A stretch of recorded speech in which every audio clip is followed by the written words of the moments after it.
Alon, what's Alon?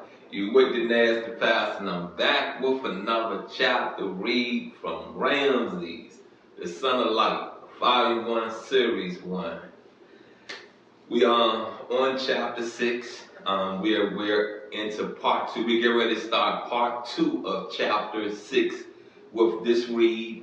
And so far, like I said, we have learned about Ramses that, he's a competitive man, reaching his adulthood. He's very, how to say this, strong-willed. You know what I mean? I would call him a bull. You feel what I'm saying? I would say that, the first characteristic that I see about Ramses is that he's stubborn. And if you know anything about a bull, they're stubborn. You feel what I'm saying? Very stubborn. The strong will part will come second. You know what I mean? They don't give up. They stay, they stay until they're deaf. They stay attacking until they're deaf. You know what I mean? So I say this, you know what I mean, at the height of our legacy, the height of our dynasty, you know what I mean, a bull, you feel me, a bull was supposed to forge just longer very longer than the point of life, the point of time, the point of forging, the point of evolution of our culture.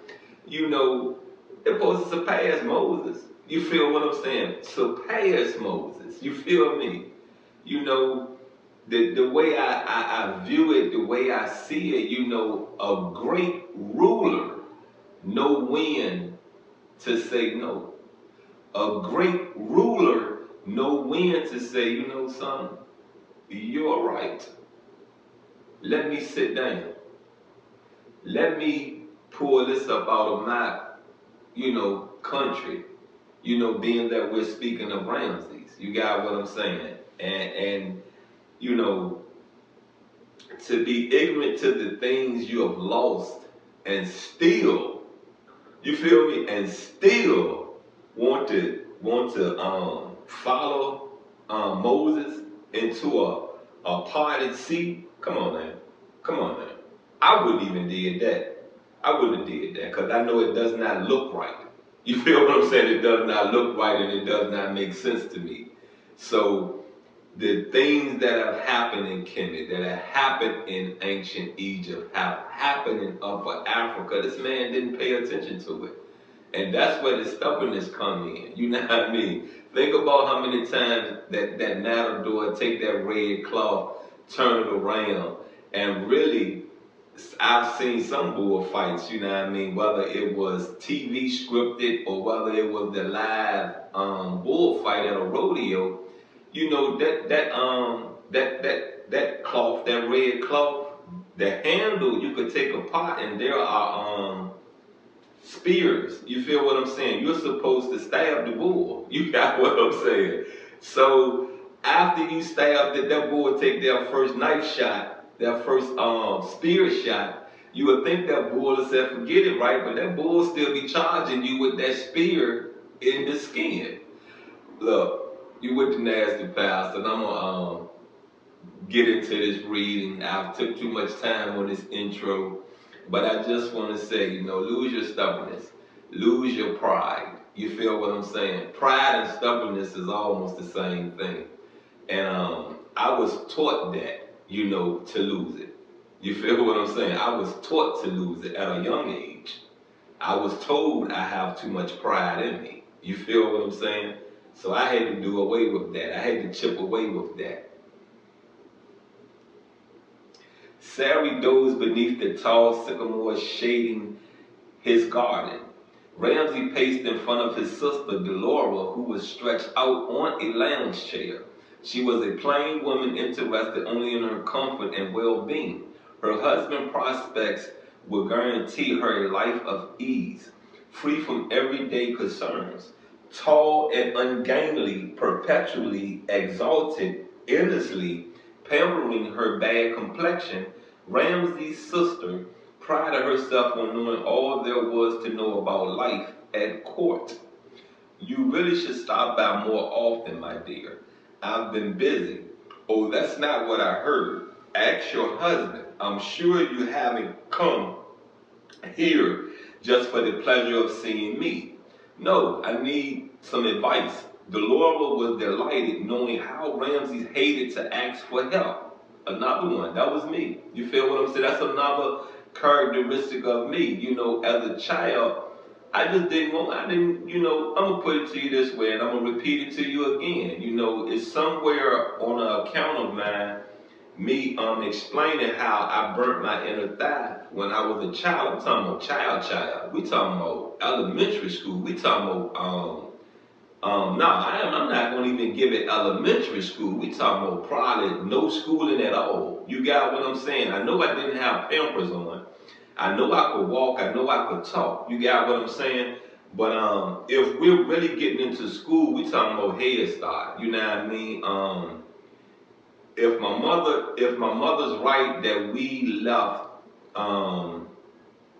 what is it called, Burnham Square, which is now Excess Village, when I was 5, then that means I was at least 3 or 4 years of age when I burnt my inner thighs on the home I was born in, and that is Blair Street over the West End, the bottom of the West End. We must didn't have gas. I know we had lights, we had electricity, so it had to have been a gas, you know, house also. And we didn't have gas that must have heat up the hot water or the hot water tank blew. However it go, we had to heat up the hot water, put it in the tub. I went on and did it myself. After I seen what my mama was doing, I went on and grabbed the, you know, the stuff, put it in there, threw it in there myself, and the water, you know, jumped out the tub and burnt my inner thighs. You got what I'm saying? And that was all because I ain't want to wait on her. And it was all because it's me trying to be a man at an age when I need to be a toddler. I need to be a child. You feel what I'm saying? Me taking steps that I didn't need to take. Having no patience. You feel what I'm saying?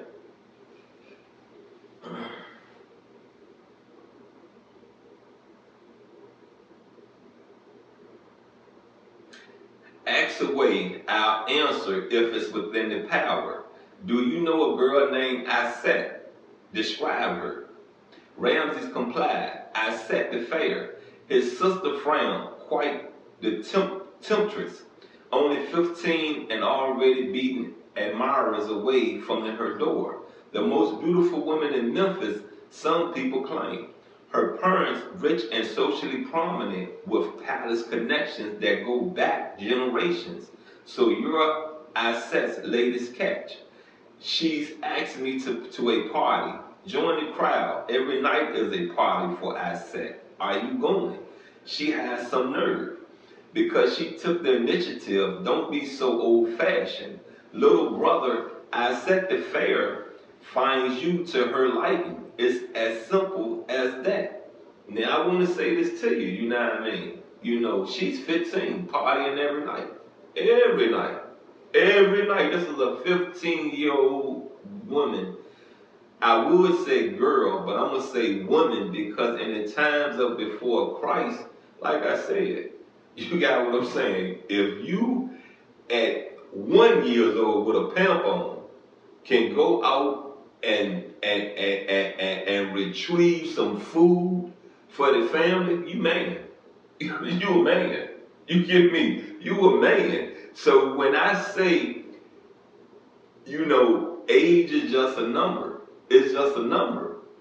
Being able to be responsible, being able to take care of your responsibles dictates whether you are a man or a child.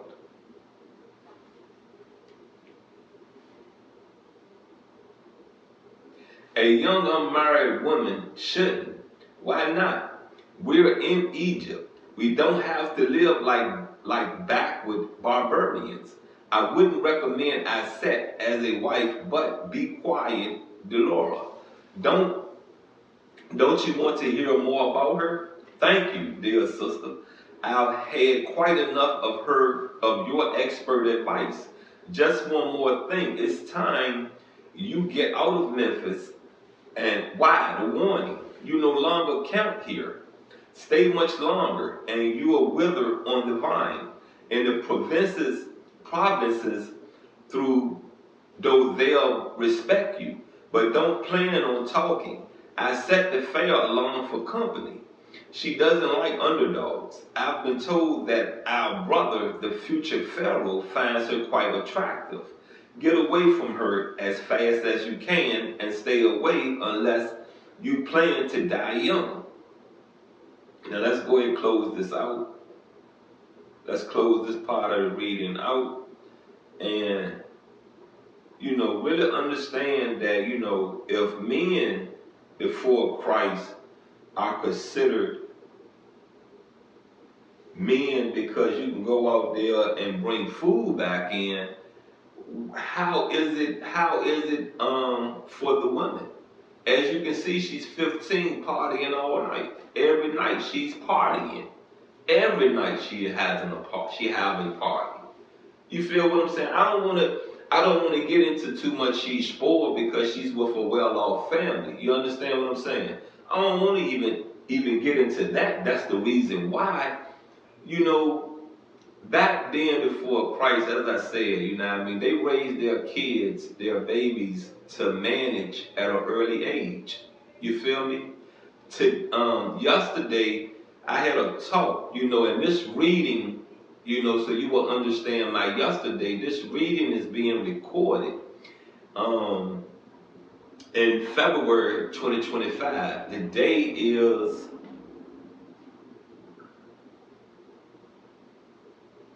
Today is the 18th of February 2025. And me and a guy was talking yesterday, and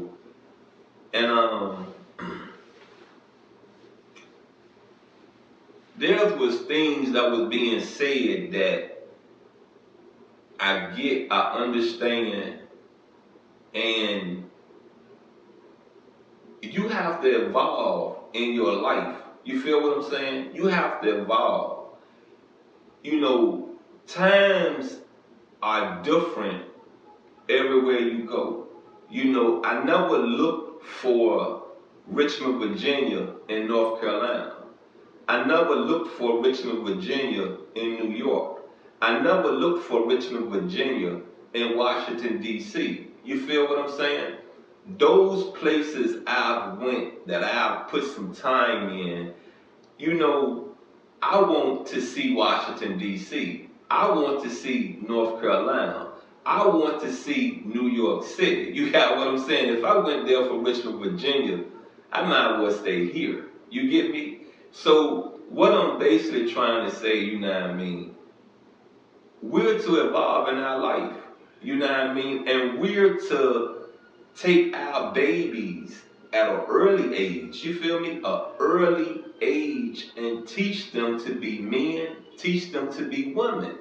It's nothing wrong with giving your women children a place set of a kitchen set to cook. There's nothing wrong with giving your daughter a cash register. There's nothing wrong with giving your daughter a place set that the foundation of the place set results around a bank. You get what I'm saying? A bank. She do need to know how to balance a checkbook. She do need to know how to balance, the household bills. You feel what I'm saying? There was nothing wrong with giving your man, your baby boy. I would say, I'm gonna talk about the toys I had, Tonka trucks. You got what I'm saying? Fire trucks. My mom didn't do guns like that. What else? Puzzles, checkers, backgammon, books. There's nothing wrong with giving them those things at an early age because you're cultivating your child and you're nourishing your child into positive ways of thinking. You feel what I'm saying? When you're playing chess, you have to think. Even when you're playing checkers, you have to think. Even when you're reading a book, you're thinking while you're reading because you're processing, right? I don't care if it's a romance novel. You're still processing it. What else? We was receiving. G.I. Joe men. You got what I'm saying? We used to take the little army men and set them up, and like on the carpet, on the floor at home, and we going to battle with each other. You feel what I'm saying? But we need to make sure how to set these men up so that we can win. When I look at the football the electronic football game my cousin had. There are certain ways you have to position the base of the men so they can go in a certain direction and turn a certain direction so they can block that person, block the defenders, the defense that's coming in. It was a lot we learned, you know what I mean, with these toys. And that's why I say, you know what I mean, it's not fair to your children to not allow them to think. It's not. You are enabling your children if you're going to think for them. Who's going to think for them when you pass? Lord forbid, Amun forbid, Demiurge forbid, but who's going to do the thinking for them? And no one's going to treat you like your parents treat you. If your parents treat you like, I'm going to say, manure, 9 times out of 10, someone else gonna treat you like manure. Grandma gonna treat you like a prize. You feel what I'm saying? Grandma gonna treat you like a prize. But other than your parents, you feel me? Ain't nobody gonna treat you like that. Nobody. You got what I'm saying? If they treat you good, you feel me? If they treat you well off good, you ain't gonna really get that in the street. You're not. You feel what I'm saying? You're just not. I was blessed to have a peer of my generation to treat me with some respect, some concern. You feel what I'm saying? But I didn't get that from everyone. Everyone. And real friendship is rare. Parents that really nurture their kids and cultivate their kids into a righteous way of life is rare. It's rare. It's always been rare. You know what I mean? There was a time in the black community, as a whole, you had a good 90-95% of the black community cultivating their children into a righteous way of life. And when you think about the era I'm talking about, you know what I mean? There was a lot of racism and hatred going on in front of these young kids' faces. So you think they're not going to listen? You think they're not going to listen? If you tell them do not go out their house at a certain time because Jimmy Jam and the Ku Klux Klan gonna kill you, they ain't going out the house. They ain't even gonna sit on their front porch. But you do it in the now. What they gonna do? Go out the back. They gonna sit on your back porch. You feel me? And from the back porch, because they're bored, they're gonna go on and walk down the street. You get me? You understand? There's things my mom have told me not to do, but because of me not being scared of things, I'm going to do it anyway. And sometimes I bumped my head, sometimes I didn't. You get what I'm saying? Sometimes I didn't bump my head. I'm glad I did take that step into the valley of death, into the shadow of death. And there's been times I say, I should have listened to my mom. I really should have listened. Anyway, this been another chapter read from the book of Ramses, Volume 1, Series 1, Chapter 6. This was Part 2. I love you, no matter.